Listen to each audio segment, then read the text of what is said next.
प्रभु यीशु मसीह जब पकड़वाया जाना था, जब परमेश्वर को, यीशु मसीह को हम लोगों के पापों को अपने ऊपर लेना था, अभी 30 वर्ष के वो बपतिस्मा लिया उन्होंने, उसके बाद काम को करना शुरू किया और 3.5 साल में उनको ये सब काम पूरा करना था। 3.5 साल तक उन्होंने सब कर दिया।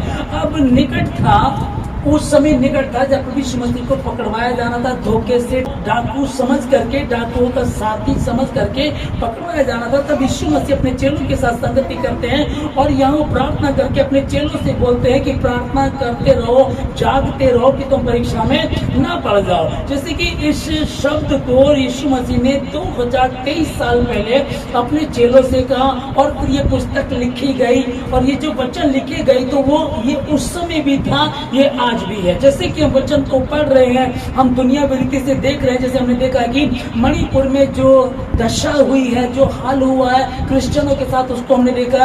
अभी पाकिस्तान में 14 तारीख को, जैसे हमारे देश में, भारत देश में 15 तारीख को स्वतंत्र दिवस मनाया जाता है, वहाँ एक दिन पहले मनाया जाता। तो 14 तारीख को उन्होंने स्वतंत्र दिवस मनाया, एक दिन अगला 15 आया और 16 तारीख को वहाँ 21 से भी ज्यादा चर्च तोड़ दिए गए हैं और उनमें आग लगा दी गई है और 100 से ज्यादा घर तोड़ दिए गए मसीहियों के, उनके घरों को लूट लिया गया, उनमें आग लगा दी, तोड़ फोड़ की गई है। लॉकडाउन के समय में, जिन दिनों में लॉकडाउन लग रहा था, पहली लहर थी जब, उस समय चाइना में बहुत सारे चर्च के साथ क्या किया गया कि जो वहाँ चर्च है उनके आगे जो हमारा सिंबल है, चिन्ह है, क्रॉस है, उसको उतार दिया गया। जो भी पिक्चर, फोटो यीशु मसीह की, वैसे हम लोग उसी को नहीं मानते हैं, पर ऐसे एक चिन्ह के साथ से कि यीशु मसीह इस तरह से था, इस तरह से वो हुआ करता था, उस तरह की जो पिक्चर होती थी वो लगी हुई थी।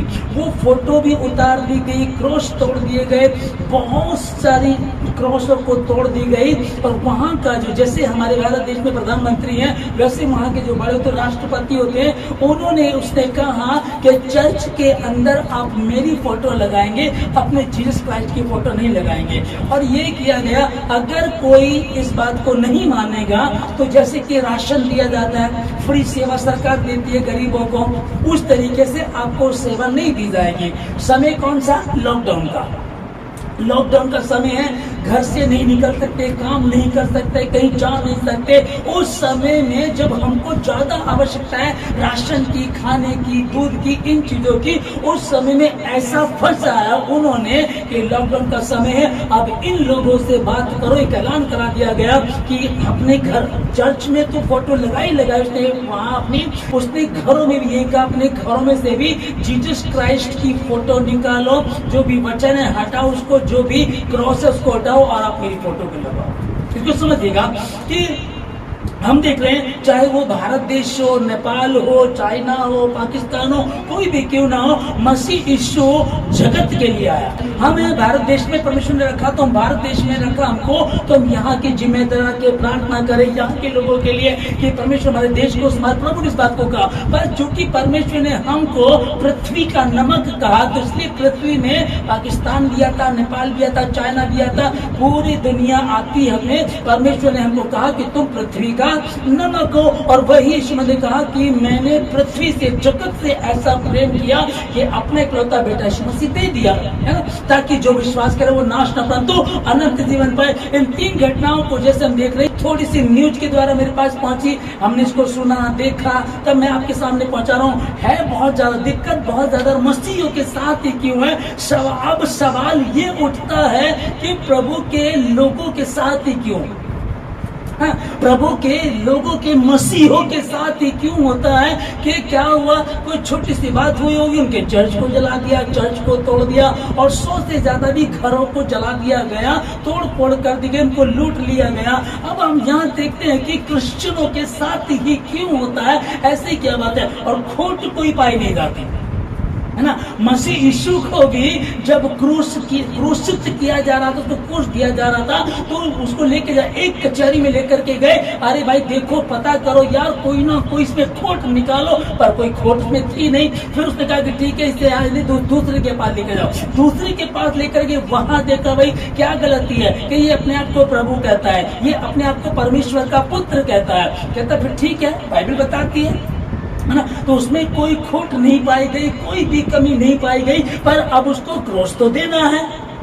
तब क्या हुआ, भीड़ को भड़काया गया। जो फरीसी थे, जो सदूकी लोग थे, उन्होंने भीड़ को भड़काया। उनको भड़का करके कहा कि हमको तो यीशु मसीह को क्रूस दिलवाना ही है ना। उसको, उस कहानी को आप लोग जानते हैं। तब यीशु मसीह में कोई खोट पाई नहीं जाती। मैं पिछली बार आपको बता रहा था, आप न्यूज में भी देखते हैं, आप मोबाइल में भी कई बार देखते हैं कि जैसे एक सोनू शर्मा मोटिवेशनल चैनल चलाते हैं, वो इसी बात को बोल रहे थे कि यीशु मसीह को लोगों ने क्रूस पर क्यों चढ़ा दिया, क्या कारण था।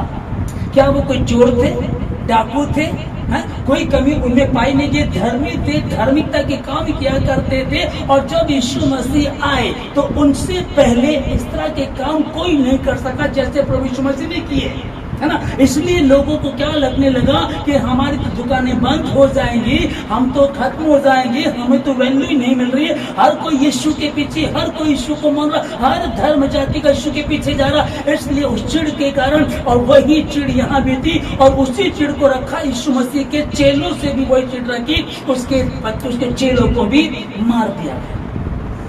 अब इसी को समझ देगा आप लोग कि यीशु मसीह के जो चेले थे, उन्होंने घर छोड़ दिया, परिवार छोड़ दिया, कारोबार छोड़ दिया, सिर्फ मसीह का प्रचार करते हुए घूमते थे। क्या लालच था उनका।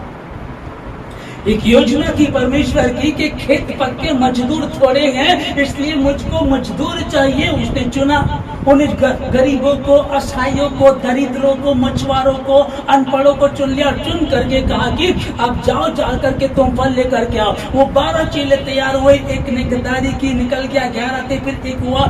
अभी इन लोगों ने प्रचार करना शुरू किया। इन 12 चेलों दुनिया में हाहाकार मचा दिया। लेकिन अगर आप इनकी मृत्यु को देखेंगे, बाइबल में पढ़ेंगे, हिस्ट्री में पढ़ेंगे, तो इनको किस तरह से मारा गया, कारण क्या था। पूछे कोई कि भाई कारण क्या है। एक भलाई का काम कर रहे हैं, गरीबों के यहाँ जा रहे, किसी का पैसा नहीं ले रहे, किसी की प्रॉपर्टी नहीं ले रहे, किसी को नहीं कह रहे कि भाई आप अपना प्लॉट मेरे नाम कर दो।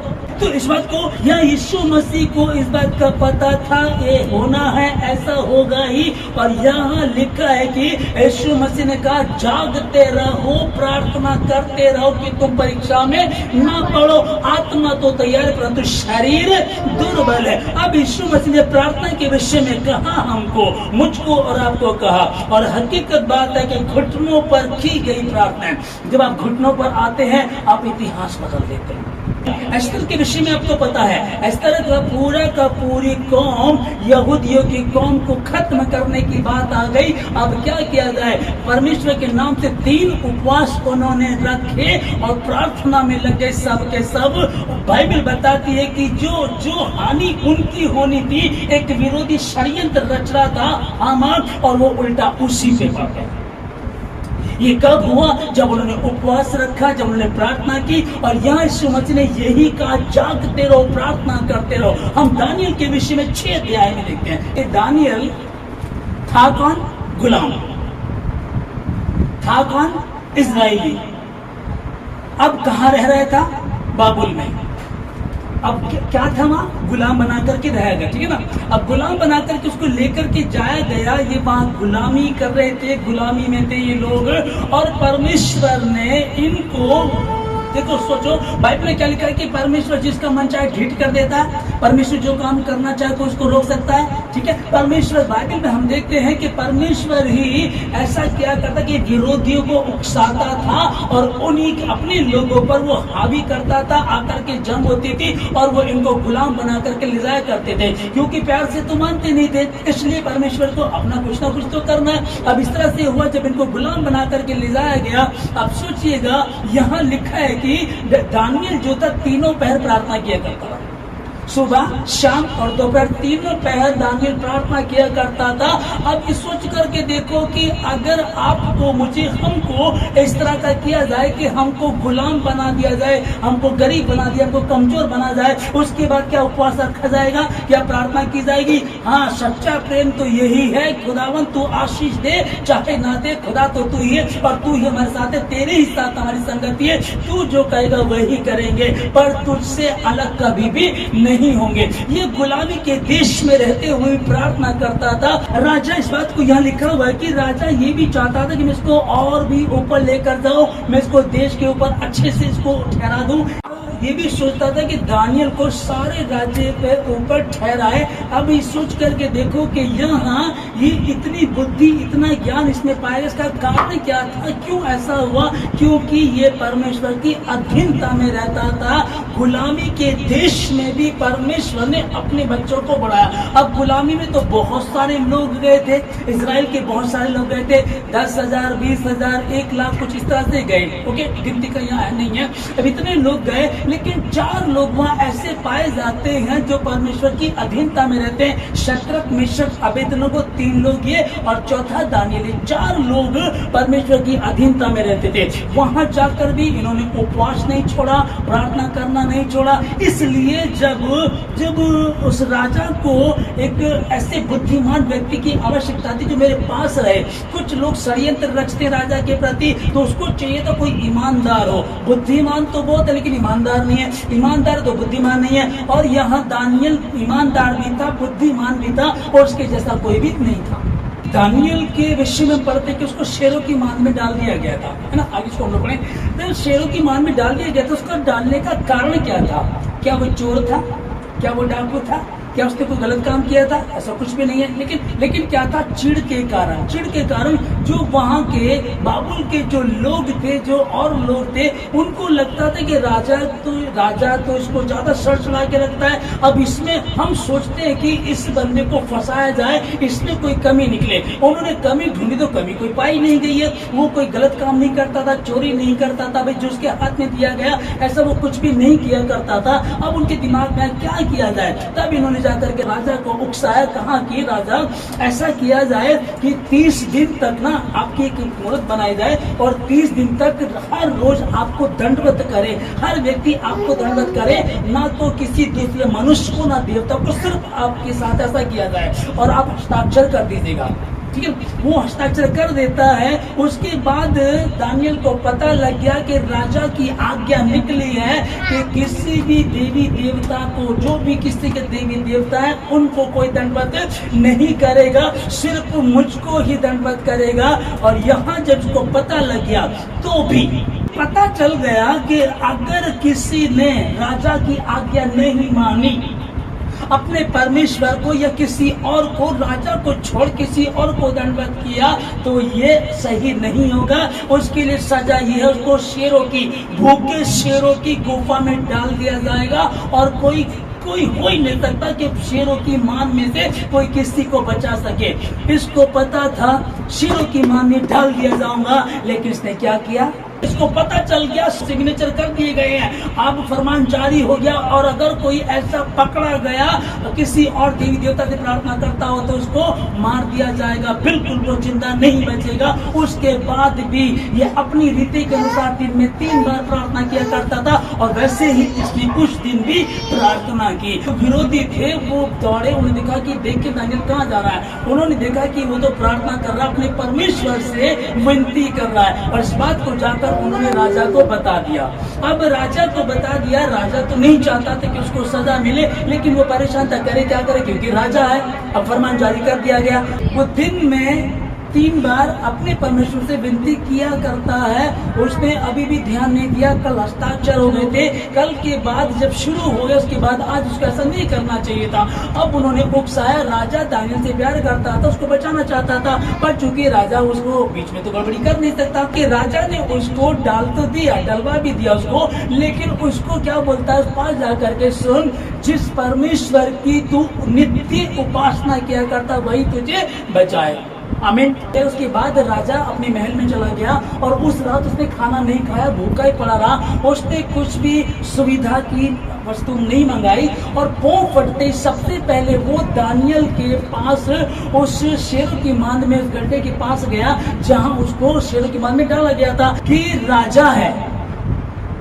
एक गुलाम को गुलाम को सजा दी गई है। ऐसे थे कितने गुलाम आए और गए, मरता तो मरे, क्या फर्क पड़ता है। लेकिन जब उसको सजा दी गई है तो यहाँ राजा उस रात खाना नहीं खाता, उस रात को नींद नहीं आती। सुबह उठते ही, पांव फटते ही वो जाता है खड्डे के पास और जाकर के शोक भरी वाणी में चिल्लाता है। मतलब कि दुखी होकर के चिल्लाए, कि उसको पता है शेरों की मांद में कोई डाला जाए तो वो बच ही नहीं सकता। पर इसको एक चीज बताती कि ये लोग जीवित परमेश्वर को मानने वाले लोग हैं और किसी के सामने झुकते नहीं है, अपने परमेश्वर के साथ निरंतर बने रहते हैं। क्योंकि जब चुनाव हुआ था कि हमको कुछ ऐसे लोग चाहिए, मंत्री, उप मंत्री, इस तरह से कुछ लोग हमको चाहिए, और जब हमने चेक किया था तो उसने मेरा भोजन भी नहीं खाया था, है ना, तो भी उनके चेहरे ज्यादा चमके हुए थे, तो भी उनमें बुद्धि ज्यादा पाई गई और ये मेरे साथ काम कर रहे हैं। ये पराये देश में रह रहे हैं, गुलाम है, तो भी अपने परमेश्वर से प्रार्थना करते, तो भी यरूशलेम की और तरफ, अपने यरूशलेम की तरफ हाथ करके प्रार्थना करते। आज भी ये उसी परमेश्वर के प्रति ईमानदार है और उसको पता था, इसीलिए वो गया। वरना शेरों की मांद में जब कोई जाए तो वो 1 मिनट में उसको खत्म कर देते, क्योंकि वो शेर भूखे होते हैं। जब दानियल से राजा कहने लगा, हे परम परमेश्वर, प्रधान की संतान है, तेरा परमेश्वर जिसकी तो नित्य प्रार्थना करता है, क्या वो तुझे शेरों से बचा पाया? उसने कहा, हाँ, मेरे परमेश्वर ने स्वर्गदूतों को भेज करके शेरों के मुंह को बंद करा दिया था। अब ईमानदारी मतलब कि ना तो मैं परमेश्वर के की दृष्टि में मैं कोई दोषी पाया गया और ना ही मैंने तेरे प्रति कोई गुनाह किया है। तब ऐसा हुआ कि परमेश्वर ईमानदारों के साथ रहता है। उसने स्वर्गदूत को भेज दिया कि मैं अपने स्वर्गदूतों को तेरे निमित्त, जहाँ कहीं तू जाएगा वो तेरी रक्षा करेंगे, जहाँ कहीं तू जाएगा वो तेरी रक्षा करेंगे। ये गुलामी में गए थे, गुलाम बनाए गए थे। दूसरे लोगों ने षड्यंत्र रचा, षड्यंत्र रच के उन्होंने ये सोचा कि इसको हम कैसे ना कैसे खत्म करें, कैसे न कैसे इसको मरवा दें, क्योंकि राजा ने इसको बहुत सर चढ़ा रखा है। ये बुद्धिमान है, समझदार है, ये गैर बिरादरी का, गैर जाति का, गैर धर्म का, दूसरे देश का आया हुआ, ये हम पर हुक्म चलाता है, क्योंकि ये सारे के सारे यही के रहने वाले। और दानियल गुलाम है और रहने वाला कहाँ का है? इजराइल का, इजराइली है। लोग चिढ़ रहे थे उससे। उसके बाद उसने कहा, नहीं नहीं, मेरे परमेश्वर ने मुझको बचा लिया है। आमीन। दानियल से राजा की बात हो गई। दानियल को राजा ने बाहर निकालने के लिए आज्ञा, उसको निकाला गया। और जिन्होंने षड्यंत्र रचा था, सिर्फ उनको नहीं, उनको, उनकी पत्नी, उनके बच्चों को पूरे के पूरे बुला करके शेरों की मार में डाल दिया गया। वो अभी नीचे गिरे भी नहीं थे, शेरों ने उनको ऊपर ही ऊपर फाड़ खाया। ठीक है, आगे। अब आगे जिस वचन को हम लोग पढ़ रहे हैं कि दानियल के परमेश्वर ने दानियल को बचा लिया। कारण क्या था? यीशु मसीह ने क्या कहा हमसे, अपने चेलों से क्या कहा कि जागते रहो और प्रार्थना करते रहो। आप किसी भी जगह में हैं, आप कहीं भी क्यों ना हो, आप एक बात समझिएगा, इस समय जैसे कुछ सपोज कीजिए कुछ प्रॉब्लम चली है। दानियल की प्रॉब्लम क्या थी? दानियल को वो लोग गुलाम बना करके लेकर के गए। आप सोचो, जब हमारा जिंदा परमेश्वर है और कोई उसके सामने जीत नहीं सकता, कोई उसके सामने ठहर नहीं सकता, तो इसका मतलब परमेश्वर ने हमको जानबूझ करके गुलाम बनाया है। ओके, अब ये गुलाम बना दिए गए। वहाँ खाना नहीं, पीना नहीं, कोई जिंदगी नहीं। गुलाम को कोई तनख्वाह तो नहीं मिलती है, तनख्वाह तो जो नौकरी है उसको मिलती है। कुछ भी इनके पास नहीं था, पर इनको एक चीज याद थी, मेरी उपस्थिति में बना रहे और सिद्ध होता चला जा। अब्राहम से परमेश्वर ने कहा था, मेरी उपस्थिति में रहे और सिद्ध होता चला जा। आमीन। ठीक। अब वो उपस्थिति क्या थी? कौन सी उपस्थिति? मेरी उपस्थिति में, या यीशु मसीह ने कहा चेलों से, मेरी परमेश्वर की उपस्थिति में बने रहो, जागते रहो, प्रार्थना करते रहो कि तुम परीक्षा में ना पड़ जाओ। अब उनको कहा गया, इन्होंने उसी बात को लिया कि अब्राहम से परमेश्वर ने कहा, मेरी उपस्थिति में रहे और सिद्ध होता चला जाए। ये उसी काम को कर रहे थे और परमेश्वर को बुद्धि दी, ज्ञान दिया, और राजा भी इनके होने से बड़ा खुश हुआ। जब इसको सजा दी जा रही थी, वो दुखी हुआ। उसने कहा कि तेरा परमेश्वर जिसकी तू नित्य प्रार्थना करता वही तुझको बचाए।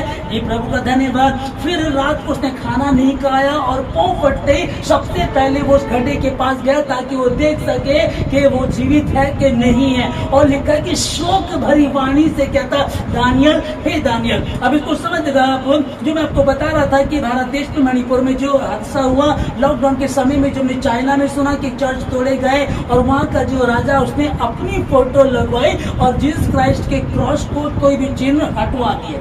उसने ऐसा किया, उस राजा ने ऐसा किया। अभी पाकिस्तान में मैंने बताया 21 से ज्यादा चर्च तोड़े गए, आग लगा दी गई, 100 से ज्यादा घरों को तोड़ दिया गया, उनके घरों को लूट लिया गया। इस चीज को समझ देगा कि ये इनको भी, दानियल को, इन लोगों को गुलाम बना करके ले गए। अब हमारे लोगों के साथ आज ऐसा हो रहा है। मैं क्या कहना चाह रहा हूं आप लोगों को, राजा क्या कर रहा है उससे हमको दिक्कत नहीं होनी चाहिए, क्योंकि परमेश्वर चाहता है तो वो करेंगे, परमेश्वर नहीं चाहता वैसा नहीं करेंगे। क्योंकि बाइबल में जब हम पढ़ते हैं मूसा के समय में जो फिरौन राजा था उसके विषय में कि परमेश्वर ने कहा कि वो तुमको जाने देगा, मैं तुमको उससे निकाल करके लाऊंगा, तुमको जाने देगा, लेकिन फिर मैं उसके मन को ठीक कर दूं, फिर रोक लेगा, ताकि मैं उसको पूरी रीति से तबाह कर सकूं। परमेश्वर नाम और निशान भी रहने नहीं देगा तुम्हारे दुश्मनों का। यहाँ जो हम वचन को पढ़ रहे इसमें क्या लिखा है कि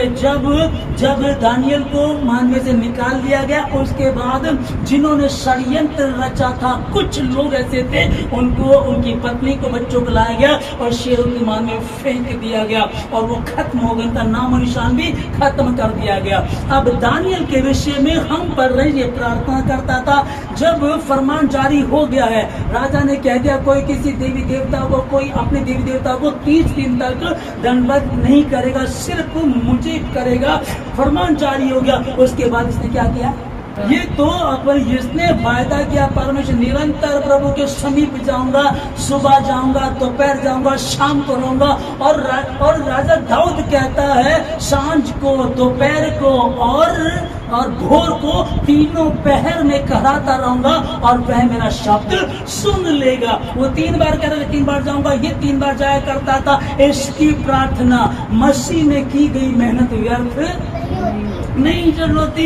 हे मेरे भाइयों, हे मेरी बहनों, मसीह में दृढ़ और अटल रहो, क्योंकि तुम जानते हो मसीह में तुम्हारा परिश्रम व्यर्थ नहीं है। आप जब परिश्रम कर रहे हैं परमेश्वर में, अभी कुछ भी नजर नहीं आ रहा, अभी गरीबी है, अभी झगड़े हैं, अभी परेशानी चल रही है, अभी दिक्कतें चल रही हैं, अभी हम लोग बोलते भी क्या करें। आत्मा तो तैयार परंतु शरीर दुर्बल है, क्योंकि शरीर अपनी चीजों को मांगता है परंतु आत्मा तैयार है। अब आत्मा तैयार तो बैठने में दिक्कत आती। कितने लोगों को प्रार्थना किया जाता, कहा जाता प्रार्थना करो, मेरा मन नहीं लगता, मेरे पास टाइम नहीं है, बर्तन होते हैं, बच्चे होते हैं, स्कूल होता है, ऑफिस होता है, काम पे जाते थक जाते हैं, बहुत सारी बातें होती हैं। इसीलिए अब देखिए क्या कुछ भी क्यों ना हो, दाऊद राजा था, उसके बाद ये 3 बार प्रार्थना किया करता था। उसको पता प्रार्थना ही तो मुझे यहाँ लेकर के आई है और यदि मैं प्रार्थना ही छोड़ दूंगा तो मैं फिर कुछ भी कर नहीं पाऊंगा। अब दानियल ने भी तो ये कहा कि भाई इतने लोगों में सिर्फ हम 4 लोगों को चुना गया है। इसका मतलब वही है कि परमेश्वर की उपस्थिति में सिद्ध होते चले जाए और परमेश्वर साबित करता, तुम गुलामी में हो, तुम मिस्र में हो, तुम कहीं भी क्यों ना हो, मैं साबित करूंगा कि जीवित परमेश्वर तुम्हारे साथ है, सेनाओं का यहोवा तुम्हारे साथ है, मैं तुम्हारे संगों में न छोड़ूंगा न ही त्यागूंगा। जो परम प्रधान की छाया स्थान में बैठा रहे वो सर्वशक्तिमान की छाया में ठिकाना पाएगा। ये बैठा रहे और ठिकाना पाया गया। अब शेरों की मान में डाल तो दिया गया, लेकिन किसी की औकात नहीं। शेर पैर चाट रहे थे, शेर प्रणाम कर रहे थे, शेर बातें कर रहे थे। कहता है कि जिस पर में शेर बात कर रहे हो, जिस परमेश्वर ने हमको बनाया उसका नबी है, ये उसका नाजिर है, ये उसकी बेटी है, ये उसका बेटा है, ये उनके बच्चे हैं, इनको टच नहीं करना। शेर भूखे थे कई दिनों से, शायद आज प्रार्थना कर रहे हो, ओ प्लीज खुदा भेज, कुछ खाना भेज, कई दिनों के भूखे हैं। तो उस समय खाना आया, शेर के मान में दानियल को लाया गया। अब दानियल को लाया तो उनकी प्रार्थना सुन ली गई, लेकिन जब दानियल आया तो दानियल में तो उनको परमेश्वर नजर आ रहा है। शेर प्रार्थना कर रहे हैं, हम देखते हैं कि पक्षी भी ऊपर देखता है, कुत्ता भी ऊपर देखता है, तो सब ऊपर देखते हैं, मतलब कि वो ईश्वर से प्रार्थना करते, खुदा से प्रार्थना करते हैं कि हमको भोजन दे। अब भोजन उनके पास पहुंच गया तो तुरंत उसको खा लेना चाहिए था, भूखे हैं। लेकिन हुआ क्या, वो उसके पैर चाटने लगे, क्योंकि उसमें कौन दिख रहा था, खुदा उसमें नजर आ रहा था। और शेरों ने उनको कोई हानि नहीं पहुंचाई। दानियल को वहां से निकाल दिया गया और हुआ क्या, बाद में शेरों को भी भरपूर खुराक मिली। परमेश्वर ने, इसको समझिएगा।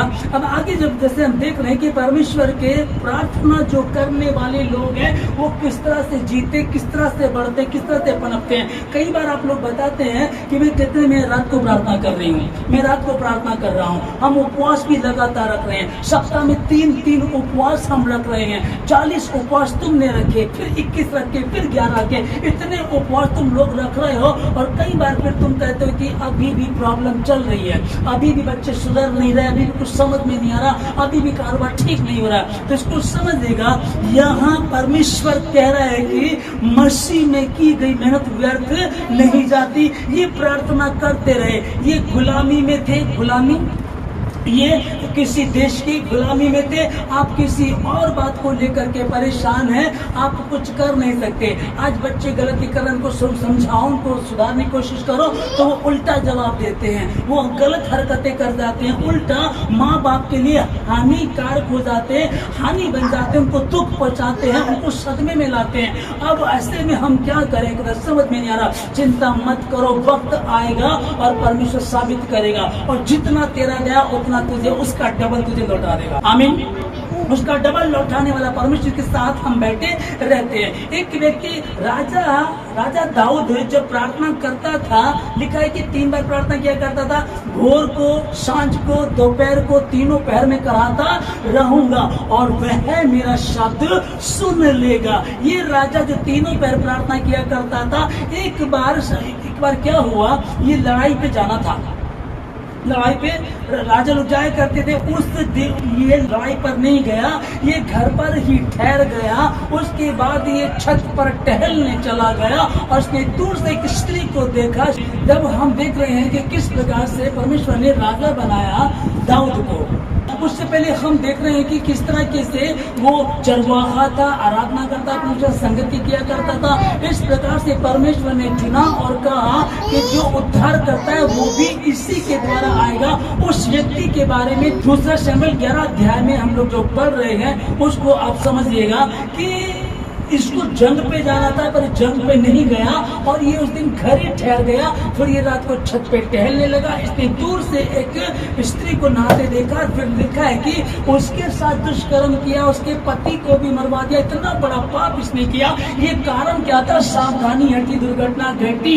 उस समय इसको कहाँ जाना था? जंग पे जाना था। जो समय आपने प्रार्थना का नियुक्त किया है कि मैंने इतने बजे प्रार्थना करनी, आप प्रार्थना में बैठ जाइए, मन लगे चाहे ना लगे, कोई समझ में नहीं आ रहा क्या करूं, दिक्कतें हो रही है और दिक्कतें हो रही है। कुछ शैतान आकर के तुमको कमजोर करेगा, बहकाएगा, कुछ भी ऐसा उलझन डालेगा कि तुम बढ़ ना सको, तुम जीत ना सको, क्योंकि तुम जीतने वाले हो। पूरा समुद्र तुमने पार कर दिया, अब किनारे पर बस तुम पहुंच नहीं वाले हो। पर वहीं आकर के कई लोग कमजोर पड़ जाते हैं, थक जाते हैं, कहते ठीक है बस, और वो पानी के साथ बह जाते हैं। हुआ इसके साथ। उस समय इसको प्रार्थना में रहना था, प्रार्थना में जाना था, प्रार्थना करना इसको, लेकिन ये प्रार्थना करना करके क्या करने लगा?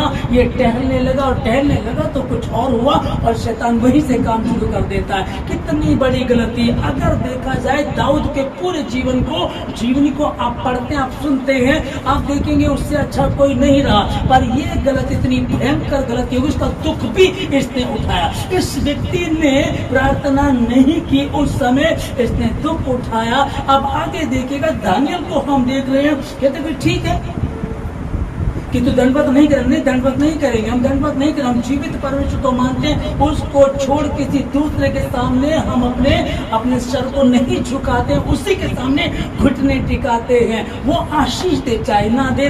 कोई कहने लगे तुम ये गुलाम बना के लाए गए हो, तुम्हारा परमेश्वर तो बचा ही नहीं सका, तेरा परमेश्वर तेरे बच्चों को नहीं सुधारा, तेरे पति को नहीं सुधारा, तुम्हारे जीवन में कुछ काम नहीं हो रहा है, फिर भी तुम कहते हो खुदा है, यीशु है, सेनाओं का यह हमारा परमेश्वर है। कहाँ से है? क्या दिख रहा है?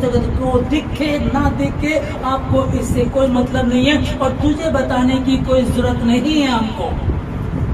हमारा परमेश्वर इस आग की भट्टी से बचाने की सामर्थ्य रखता है। यदि नहीं बचाता तो भी तेरी खड़ी मूर्ति को दंडवत नहीं करेंगे। ये उनका विश्वास था। और लिखा है कि वहां 3 पुरुष नहीं बल्कि 4 पुरुष नजर आ रहे थे और चौथे का रूप स्वर्गदूत के रूप के जैसा था और वो देख रहे हैं कि वो उनको बचाने के लिए आया। लिखा है कि जो उनको आग में डालने के लिए गए थे वो बाहर के बाहर भी झुलस गए थे और इनको अंदर डाल दिया गया। ना इनके कपड़े जले और ना ही इनकी मोच जली। कारण क्या है? कौन सी चीज है जो पावर दे रही है? आत्मा तो तैयार है परंतु शरीर दुर्बल है। और शरीर जो दुर्बल है उस दुर्बलता को सबसे पहले दानियल ने खत्म कर दी। कैसे? जब वहां पहुंचा और अच्छा भोजन था। और हम गुलाबी में आए हैं, वाह यहाँ तो मदिरा भी है, चिकन भी है, फिश भी है, मटन भी है, अरे वाह यहाँ तो मक्खन भी है, घी दूध सब कुछ है। नहीं, आत्मा तो तैयार है, शरीर दुर्बल है। शरीर की जो जरूरत है उसी को उसने मारने का नहीं। राजा की कोई अच्छी वस्तु को हम नहीं खाएंगे, सिर्फ हमको साग और पात ही दिया जाए। और उसने जब ये वहां जा करके गुलामी में रह करके भी, देखो गरीबी में रह करके भी, परेशानी में भी, पति सुधर नहीं रहा, बच्चे सुधर नहीं रहे, दिक्कतें चल रही, परेशानी चल रही है, बहुत कठिनाई चल रही है, परेशान हो रहे, समझ में नहीं रहा क्या करे। उस समय भी देखिएगा ये क्या था, गुलामी में गया और गुलामी में जाकर के भी अपने परमेश्वर की बड़ाई करना चाह रहा, उसने बड़ाई की। और उसने देखो कितनी बड़ी गवाही हुई होगी। जो वहां भंडारी था, उसने कहा कि भाई अगर तुम राजा का भोज नहीं खाओगे, तुम अच्छा पकवान अच्छा खाना नहीं खाओगे, तुम्हारे चेहरे उतर जाएंगे। ऐसे तुम मेरी गर्दन कटवा दोगे। राजा कहेगा मेरा मेहमान कैसे परेशान है। अब देखिएगा कि जब इनके चेहरों पे ज्यादा रौनक थी और बाकी लोगों के चेहरे पर रौनक नहीं थी तो वो भी आशीष पाया होगा, उसने भी उद्धार पा लिया होगा, उसने भी कहा होगा सचमुच इनका परमेश्वर महान है कि गुलामी में लेकर तो आया लेकिन इनके साथ निरंतर बना हुआ है। आमीन। जब तुम दुखी हो, परेशान हो, उसके बाद भी तुम खुदा के समीप बैठे हो तो खुदावन किसी का कर्जदार नहीं है। यीशु मसीह कल आज और युगानुयुग एक जैसा है। क्या तू विश्वास करता है? हाँ। क्या तू विश्वास करती? हाँ। तो विश्वास करने का क्या है, सब सारे काम सरलता से हो रहे हैं। बढ़िया घर ले लिया, बढ़िया बहू बेटा दामाद बच्चे सब कुछ बढ़िया है, ये विश्वास थोड़ा ही है, ये तो तुमको दिख रहा है। ये विश्वास का मतलब है कि कुछ नहीं है और तब भी तुम लगे हो, कुछ भी समझ में नहीं आ रहा। इतने दिन होंगे प्रार्थना कर रहे हो, बहुत कुछ भी रास्ता नहीं निकला, चिंता मत करो। कौन से दिन वो तुमको आशीष दे दे। जब अब्राहम 99 वर्ष का हुआ तब परमेश्वर ने उसको दर्शन दे करके कहा, अब्राहम मैं सेनाओं का यहोवा हूँ, यही मेरा नाम है और जब मैं काम करना चाहूँ तो कौन मुझे रोक सकता है। 25 साल बाद परमेश्वर ने दर्शन किया। 25 साल बाद परमेश्वर को दर्शन दिया। उस समय तक वो भूल भी गया, लेकिन आराधना भी कर रहे हैं, प्रार्थना भी कर रहे हैं, परमेश्वर सुसमाचार को प्रचार भी कर रहे हैं। परमेश्वर ने अब्राहम को कहा अपने देश को, अपने कुटुंब को छोड़ करके वहां जहाँ मैं तुझे लेकर के जाना चाहता हूँ। सब कुछ छोड़ करके चला गया और परमेश्वर से वायदा कहा था कि मैं तुझे आशीष दूंगा, मैं तुझे आशीष दूंगा, मैं तुझे बढ़ाऊंगा। जो तुझे श्राप दे, जो तुझे आशीष दे उसे मैं आशीष दूंगा और जो तुझे कोसे उसे। हमें उसके कई शब्दों को ना याद रखो। उसने कहा कि मसीह में की गई मेहनत व्यर्थ नहीं जाती। उसने कहा मेरी उपस्थिति में चलो सिद्ध होता चला जाओ। उसने कहा जो परम प्रधान की छाया के सामने बैठा रहे वो सर्वशक्तिमान की छाया में ठिकाना पाए। उसने कहा है, ये उसका वायदा। उसने कहा है कि नहीं होगा, धरती आकाश चल जाएंगे परंतु मेरा वचन कभी भी नहीं चलेगा। दिक्कतें चल रही, परेशानी चल रही, कोई तुमको खत्म करना चाहता है। दुनिया के राजा तुम पर राज्य करना चाहते, तुमको सता रहे, परेशान कर रहे, तुम्हारे घरों को तोड़ा जा रहा, तुम्हारे प्रार्थना भवन को तोड़ा जा रहा है, पर चिंता मत करना, मैं सेनाओं का यहोवा हूं। उसने कहा था ये सब होगा। जिन घरों में हम रहते ना तो वो घर हमारे पास रहेंगे, जिन भवनों में हम प्रार्थना करते हैं, कहा तो मंदिर है, एक ईंट के ऊपर दूसरी ईंट न रहेगी। मिला पड़ा तंबू वही टूट सकता है, गिर सकता है, गिरा भी दिया जाएगा, इससे फर्क नहीं पड़ता। लेकिन असली मंदिर उसने इसको कहा, इस मंदिर में क्या वो बचता है? हाँ, पाकिस्तान में जैसे मैं हाल ही की 2023 14 तारीख 15 और 16 तारीख को जो वहाँ चर्च तोड़े गए, वहाँ 100 से अधिक मसीहियों के घरों को तोड़ दिया गया, उनके बहुत सामान लूट लिया गया। उसके विषय में अब समझिएगा, परमेश्वर ने क्या कहा? मेरा घर प्रार्थना का घर कहलाएगा। ओके, फिर कहता है कि मंदिर है, मिला पड़ा तंबू है, ये रहे नारे फर्क नहीं पड़ता। लेकिन असली मंदिर उसने आपको कहा है, और आप उसका मंदिर है, वो आपके भीतर वास है। जहां तू जाएगा तेरा परमेश्वर यहोवा तेरे संग रहेगा। उन्होंने तोड़ दिया। हाँ, हुआ कुछ दिक्कत है, हम प्रार्थना करेंगे कि हे परमेश्वर, क्योंकि हर विरोधी जिसके लिए हम जो भी विरोध में है, जो भी विरोधी है, उनके लिए हम प्रार्थना करें परमेश्वर का जीवन बदले। लॉकडाउन के समय में जो चाइना में जो चर्च तोड़े गए थे और चर्च के जो क्रॉस तोड़ दिए गए, वो चिन्ह खत्म कर दिए गए, और वहाँ के राष्ट्रपति ने अपनी फोटो, सोचो, परमेश्वर को हटा करके वो अपनी फोटो लगवाई, अपने आप को खुदा कह रहा है वो। अब सोचिएगा जो फिरौन राजा के साथ क्या हुआ था। फिरौन जो कहता था कि मैं ही सब कुछ हूँ, कोई खुदा नहीं, मैं सब कुछ हूँ, ऐसा नष्ट कर दिया कि समुद्र में जो के सब कुछ खत्म हो गया, उनका अस्तित्व ही खत्म कर दिया परमेश्वर। जो तुमको छूता तो मैंने मेरी आज्ञा पुत्री को छूता है। प्रार्थना कर रहे थे, प्रार्थना करते रहे। अब परमेश्वर इसी बात को कर रहा है। दानियल गुलाम था, लेकिन था कौन? इजराइली, है ना। पाकिस्तान में क्या हो रहा है, भारत में क्या हो रहा है, चाइना में क्या हो रहा है, नेपाल में क्या हो रहा है, कोई बात नहीं है। इसीलिए प्रभु ने पहले कह दिया था कि जागते रहो, कि तुम परीक्षा में ना पड़ जाओ। जागते रहो, प्रार्थना करते हो, तुम परीक्षा में ना पड़ जाओ। आत्मा तैयार पड़ो तो शरीर दुर्बल है। देखो यीशु मसीह प्रार्थना करने के, वो लोग सो रहे थे, यीशु मसीह आकर के कहने लगा, पतरस, क्या तू मेरे साथ एक घड़ी अर्थात 1 घंटा भी ना जाग सका? आज कितने लोग हैं नहीं क्या, मतलब पूछो उनसे, प्रार्थना करते हो? हाँ जी। कितनी प्रार्थना करते हो? 5-10 मिनट प्रार्थना करते हैं। हाल ही में एक परिवार से मिला, बड़ा दुखी परिवार। एक उनकी बहन, शुरू में एक तो उनको पैरालाइज, कुछ पोलियो के प्रॉब्लम आई, फिर माइंड की प्रॉब्लम आई, और 55 साल की उसकी शादी नहीं हुई। मुझको पता चला, बड़ा दुख हुआ। हम जाकर के मिले, बात की उनसे, परिवार से बात की। मैं जब उनसे बात कर रहा तो वचन का पता ही नहीं है। प्रार्थना करने वाले लोग हैं, उपवास रखने वाले लोग, संडे को परमेश्वर के भवन में लगातार जाते हैं, ईमानदार हैं, बहुत अच्छे हैं। लेकिन क्या होता है, कई बार भोलेपन के कारण उनको ये बातें समझ में नहीं आती है कि मेरी प्रजा मेरे ज्ञान के ना होने के कारण नाश हो जाती है। ज्ञान नहीं इसलिए नाश हो जाते हैं जब प्रभु कह रहा है कि क्या तुम मेरे साथ 1 घड़ी भी ना जाग सका? जागते रहो, प्रार्थना कर करके तो परीक्षा में ना पड़ जाओ, क्योंकि शैतान इसी ताक में रहता है कि किसको पाए। वो अपने काम में चूकता नहीं है। मैं चूक जाता हूँ, आप चूक जाते हैं, हम चूक जाते हैं, कई बार गलती हो जाती है। हम देखे 3 बार प्रार्थना करने वाला जो राजा दाऊद है वो बहक गया, जबकि ऐसा नहीं था कि कुआरा, ये नहीं कह सकते कुआरा था, ये नहीं कह सकते, जब अपनी शादी भी कई कर सकते थे उस टाइम, तो 1 कर ली, 2 कर ली, 3 कर ली, 4, उसके बाद भी इतनी बड़ी हरकत करके शैतान इसी ताक में रहता है कि इसको पास बनाए। अगर आप अलर्ट नहीं रहे, अगर आप प्रार्थना में नहीं रहे, अगर आप वो प्रार्थना में ईमानदार नहीं है, तो मैं आपको बताना चाहता हूँ आप खतरे में। प्रार्थना करते समय कुछ दिक्कतें आ सकती हैं, शीलों की मांद तक आपको डाल दिया जा सकता है।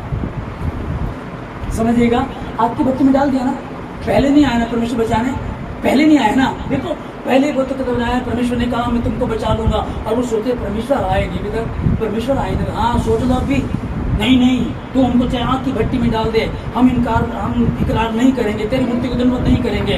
फिर परमेश्वर आए नहीं, हाँ सदर क्या करें यार, मिशक तू ही बता, अबे नको तू ही बता। अरे परमेश्वर तो नजर नहीं आ रहा भाई, वो तो नहीं बचा रहा। हाँ जी हम आपकी मूर्ति को दंडवत करेंगे, है ना। लेकिन हुआ क्या? ठीक है, हमारा परमेश्वर हमें इस आग की भट्टी से बचाने की सामर्थ्य रखता है, और यदि नहीं भी बचाता तो भी तेरी मूर्ति को दंडवत ना करेंगे। इतना भी कह दिया, अब भी बचाने नहीं आया। फिर उनको उठा बांध दिया गया, उनको ले जाया गया आग की भट्टी तक, अभी भी सोच रहे आया नहीं है, अभी भी इनकार कर सकते हैं, होता है ना कई बार ऐसा, अभी भी उसको आखिरी मौका तुम्हारे पास, बताओ मानते हो कि नहीं मानते हो कि नहीं। फिर आग और बढ़ा दी जाए, 7 गुना आग और बढ़ा दी जाए, है उसको लेकर के गए, अभी लगता है अभी वो तो यार आया नहीं, अभी क्या 3 लोग हैं, 3 लोग ना, एक कमजोर पड़ जाए, यार चल ठीक है चल दर्द करें, क्या फर्क पड़ता, मर जाएंगे, नष्ट हो जाएंगे। वैसे परमेश्वर ने हमको कौन सा बचा लिया, गुलामी में लेकर के आया हमको, हमें यहाँ भी उलझा दिया। अंदर चले गए, उन्होंने इनकार नहीं किया आखिरी क्षण तक। प्लीज ध्यान दीजिएगा, आखिरी क्षण तक अभी भी कुछ नहीं हो रहा है, अभी भी कुछ नहीं हो रहा।